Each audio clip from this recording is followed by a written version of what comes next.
Hello everybody and welcome to Bite Size Biology, and today we are looking at the last of the plant videos, and that's on vegetative propagation, which is the shortest of the chapters to be studying.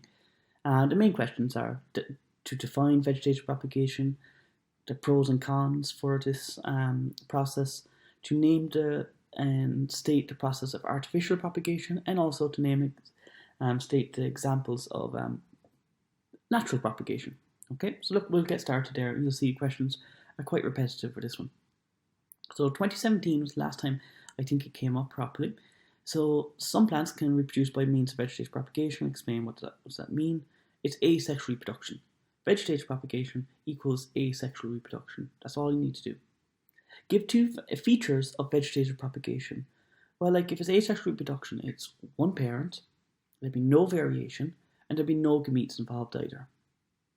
Now, you were specifically asked for the natural vegetative propagation from a leaf and one from a bud. So a leaf, I have Mother of Thousands here. Okay, it's kind of like Game of Thrones, really. Mother of Thousands. And then for the bud, I have bulbs, which is onions. Now, you might have learned off something different, and that's fine too. Okay, pick one and be done with it. Okay, you only need to know one of each. Artificial vegetative propagation is widely used. Okay, give two examples of artificial propagation. Well, there's loads there, and I put them all in just to be sure. Not all, but most of them in. Grafting, layering, tissue culture. You could have said micropropagation too. Cuttings. Okay, each of those are ways of artificial vegetative propagation. And then suggested benefits of it. Okay, well, you can keep the desirable traits. And you can be sure that it's going to be a much quicker process than if you were to allow it to be done through sexual reproduction. Okay, didn't really like 2013 that much for this question. The diagram there shows a strawberry plant from which a runner gives rise to a daughter plant. Okay, so that's fine. Okay, the runner is a modified stem. How could you tell this from external observation? I wasn't really too sure about that one, to be honest. Okay, the answer says leaf. I'm still not really 100% sure on that one, even though I have asked. The only part really I just can't understand. I'm just going to put it down to a really poor question. But the rest of it was actually okay. So viewing a thin section under a microscope. Okay, how could you tell that it was a modified stem? Well, just look at the vascular bundles. Okay, you want to just check them if it's a stem under what's the word I'm looking for? Under a microscope. Okay, you'll have vascular bundles. In this case here, it's more likely to be in a ring shape because if you look at the leaves here, they're netted. Okay, which means it's an indication that the strawberry plant is a dicot. What term is used to describe this type of asexual reproduction? Like I said already, asexual reproduction equals vegetative propagation and vice versa. Would you expect the daughter plant to be haploid or diploid?